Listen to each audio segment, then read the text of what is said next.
যুদ্ধ শেষ করতে চায় ইসরায়েল, ইরানের কাছে পাঠিয়েছে বার্তা। পাকিস্তানের সেনা প্রধানকে নিয়ে বিস্ফোরক মন্তব্য সাবেক মার্কিন দূতের।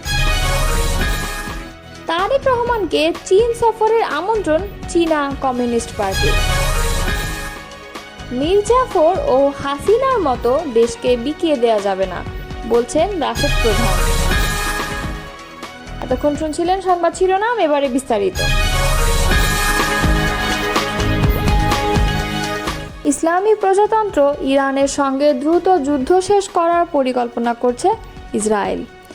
এই বিষয়ে যুক্তরাষ্ট্র তার আরব মিত্রদের মাধ্যমে ইরানের কাছে ইসরায়েলের বার্তা পৌঁছে দিয়েছে। আরব ও ইসরায়েলি কর্মকর্তাদের বরাত দিয়ে সোমবার মার্কিন সংবাদ মাধ্যম ওয়াল স্ট্রিট জার্নালের এক প্রতিবেদনে এই তথ্য জানানো হয়েছে।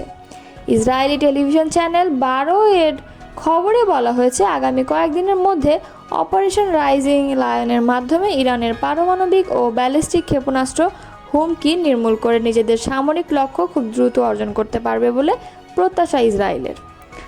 আরবের কর্মকর্তারা ওয়াল স্ট্রিট জার্নালকে বলেছেন, ইসরায়েলকে এই অভিযান শিগগিরই শেষ করতে চায় বলে যুক্তরাষ্ট্র তাদের আরব মিত্রদের মাধ্যমে ইরানকে বার্তা দিয়েছে। তবে যুক্তরাষ্ট্রের হামলার জবাব দেওয়া ছাড়া ইরান এখনই অভিযান শেষ করতে চায় না। ইসরায়েলি এক কর্মকর্তা রোববার টাইমস অফ ইসরায়েলকে বলেছেন, ইরান পারমাণবিক কর্মসূচি বাতিল করতে রাজি হলে ইসরায়েল এখনই বোমা হামলা বন্ধ করার জন্য প্রস্তুত আছে। তিনি বলেন, এই অভিযান বন্ধের বিষয়টি আমাদের উপর নয়, বরং ইরানের উপর নির্ভর করছে। আমরা চাইলে এখনই শেষ করতে পারি। সেক্ষেত্রে যদি একটি চুক্তি হয় তাহলে ইসরায়েল তার অভিযানের ফলাফলে সন্তুষ্ট থাকবে। চ্যানেল 12 প্রতিবেদনে বলা হয়েছে, অভিযান শেষ করার দুটি পথ খোলা রয়েছে। প্রথমত, ইসরায়েল একতরফাভাবে ঘোষণা করতে পারে যে তারা তাদের যুদ্ধের লক্ষ্য অর্জন করেছে এবং ইরান ক্ষেপণাস্ত্র হামলা বন্ধ করেছে। দ্বিতীয়ত, উভয় পক্ষই যুদ্ধবিরতিতে সম্মত হয়েছে বলে যুক্তরাষ্ট্র ঘোষণা দিতে পারে, যদিও ইসরায়েল এটিকে কম গ্রহণযোগ্য হিসেবে মনে করছে। তবে ইরান ক্ষেপণাস্ত্র হামলা বন্ধ না করলে ইসরায়েল আরও জোরালোভাবে পাল্টা হামলা চালাবে, আর এই হামলার প্রধান টার্গেট হবে ইরানি শাসক গোষ্ঠী।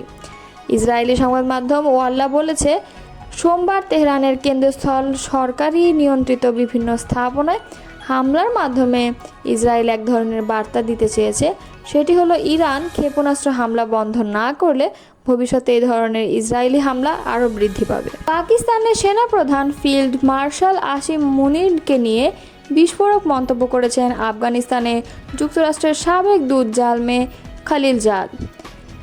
তার মতে, আসিম মুনিরকে বিশ্বাস করা যায় না।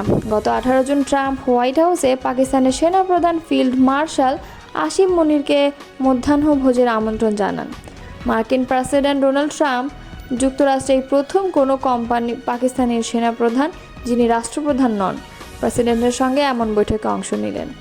এরপরই সামাজিক মাধ্যম এক্সে দেয়া এক পোস্টে এসব কথা বললেন খলিলজাদ। পাকিস্তানের সেনাপ্রধান যুক্তরাষ্ট্রের সঙ্গে ডাবল গেম খেলেছে, বিষয়টি ট্রাম্পকে স্মরণ করিয়ে দেন খলিলজাদ। সাবেক মার্কিন দূত বলেন, পাকিস্তানের সেনাবাহিনী যুক্তরাষ্ট্রের কাছ থেকে সহায়তা নিয়েছে, আবার একই সঙ্গে মার্কিন হত্যাকারীদের আশ্রয় দিয়েছে। পোস্টে খলিলজাদ আরও বলেন, প্রেসিডেন্ট ট্রাম্প ভালো করেই জানেন পাকিস্তানের সেনাবাহিনী যুক্তরাষ্ট্রের সঙ্গে দীর্ঘ সময় ডাবল গেম খেলেছে। আফগানিস্তানে মার্কিন সেনা উপস্থিত থাকার সময় পাকিস্তান আমাদের কাছে সহায়তা নিয়েছে, একই সঙ্গে আমাদের সেনাদের হত্যাকারীদের মদদ দিয়েছে। একইভাবে 9/11-এর পর সন্ত্রাসের বিরুদ্ধে যুদ্ধের সময় পাকিস্তানের সেনাবাহিনী দুজনকে সহায়তা করেছে, আমাদেরও আবার আল কায়দার সন্ত্রাসীদেরও। খলিলজাদ প্রশ্ন তুলেছে, আমরা কোথায় বিন লাদেনকে খুঁজে পেলাম? পাকিস্তানি সেনাবাহিনীর গুরুত্বপূর্ণ ঘাঁটির একেবারে নাকের ডগায়, কিন্তু পাকিস্তান এখনও ডাক্তার আফ্রিদিকে আটক করে রেখেছে, যিনি বিন লাদেনকে হত্যায় সহযোগিতা করেছিলেন। পাকিস্তানের সেনাপ্রধানের সঙ্গে ট্রাম্পের বৈঠক অনুষ্ঠিত হলে এমন এক সময়ে যখন মধ্যপ্রাচ্যে উত্তেজনা চরমে। গত 13 জুন থেকে ইসরায়েলি ইরান হামলা থেকে শুরু করে জবাবে ইরানেও পাল্টা ক্ষেপণাস্ত্র ও ড্রোন হামলা চালাচ্ছে। ইসরায়েলের হামলায় ইরানে ইতোমধ্যে 600 জনের বেশি নিহত হয়েছে। অন্যদিকে ইরানের পাল্টা হামলায় ইসরায়েলের নিহতের সংখ্যা প্রায় 100। বিএনপির ভারপ্রাপ্ত চেয়ারম্যান তারেক রহমানকে চীন সফরের আমন্ত্রণ জানিয়েছে চীনের কমিউনিস্ট পার্টি। সোমবার বিএনপির মিডিয়া সেলের সদস্য সাইরুল কবির খান এই তথ্য নিশ্চিত করেছেন। তিনি জানান, চীনের রাজধানী বেইজিংয়ের পিপলস গ্রেট হলে আয়োজিত দ্বিপাক্ষিক বৈঠকে বিএনপির প্রতিনিধি দলকে স্বাগত জানান সিপিসির পলিট ব্যুরো সদস্য এবং ন্যাশনাল পিপলস কংগ্রেসের ডেপুটি চেয়ারম্যান লি হংঝং। বৈঠকে তারেক রহমানকে চীন সফরের আনুষ্ঠানিক আমন্ত্রণ জানান এই সিপিসি নেতা। বিএনপি প্রতিনিধি দলের নেতৃত্ব দেন দলটির মহাসচিব মির্জা ফখরুল ইসলাম আলমগীর। প্রতিনিধি দলে আরও ছিলেন দলের কেন্দ্রীয় কমিটির গুরুত্বপূর্ণ নেতারা। সাইরুল কবির খান জানান, বৈঠকে দুই দলের মধ্যে দিয়ে বোঝাপড়া ও আঞ্চলিক ভূ রাজনীতিতে সহযোগিতার বিষয়ে আলোচনা হয়। সিপিসির পক্ষ থেকে বলা হয়, রাজনৈতিক সম্পর্কের একটি নতুন অধ্যায় সূচিত হলো। তিনি আরও বলেন, বৈঠকে মির্জা ফখরুল ইসলাম আঞ্চলিক রাজনীতিতে চীনের নেতৃত্বের ভূমিকাকে অত্যন্ত ইতিবাচক বলে আখ্যা দেন। এই ধরনের উদ্যোগকে বহুপাক্ষিক করে তোলার আহ্বান জানান তিনি। বৈঠকে উপস্থিত নেতারা আশা প্রকাশ করেন, ভবিষ্যতে রাজনৈতিক দলগুলোর মধ্যে এমন কৌশলগত সংলাপ আঞ্চলিক শান্তি ও উন্নয়নের নতুন দিগন্ত উন্মোচন হবে। জোর করে নির্বাচন করার পরিণতি সম্পর্কে বর্তমান নির্বাচন কমিশনকে সতর্ক করেছেন বিএনপি চেয়ারপারসনের উপদেষ্টা পরিষদের সদস্য জয়নুল আবেদিন ফারুক।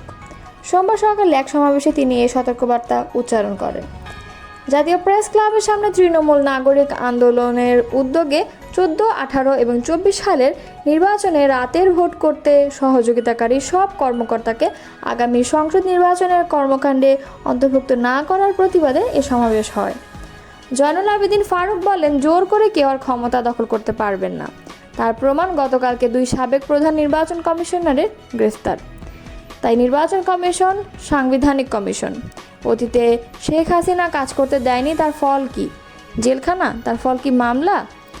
তিনি আরও বলেন, তাই আপনাকে উদ্দেশ্য করে বলতে চাই, এখন আর অনিয়ন্ত্রিতভাবে নির্বাচন সম্ভব হবে না। মীর জাফর ও হাসিনার মতো দেশকে বিকিয়ে দেয়া যাবে না বলে মন্তব্য করেছেন জাতীয় গণতান্ত্রিক পার্টি সহসভাপতি ও দলীয় মুখপাত্র রাশেদ প্রধান।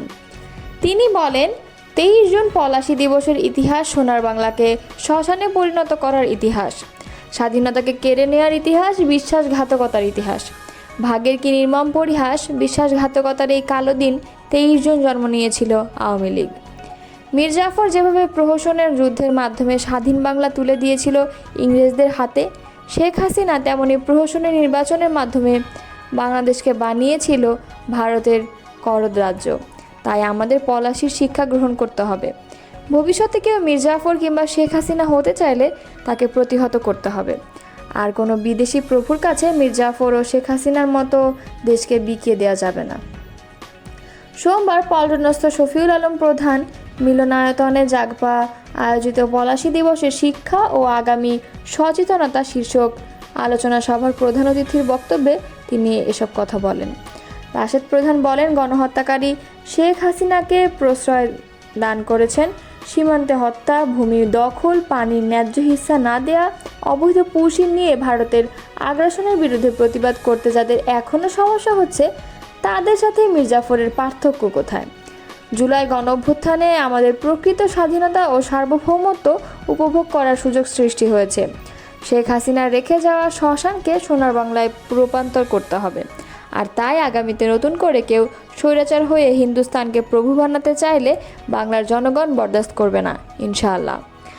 আলোচনা সভায় আরও বক্তব্য দেন জাগপা সাধারণ সম্পাদক অধ্যাপক ইকবাল হোসেন, প্রেসিডিয়াম মেম্বার আসাদুর রহমান খান, সাংগঠনিক সম্পাদক সাব্বির আলম চৌধুরী, রাজীব, ঢাকা মহানগর জাগপা আহ্বায়ক শ্যামল চন্দ্র সরকার, যুব জাগপা সভাপতি নজরুল ইসলাম বাবলু এবং শ্রমিক জাগপা সাধারণ সম্পাদক মোহাম্মদ মনোয়ার হোসেন।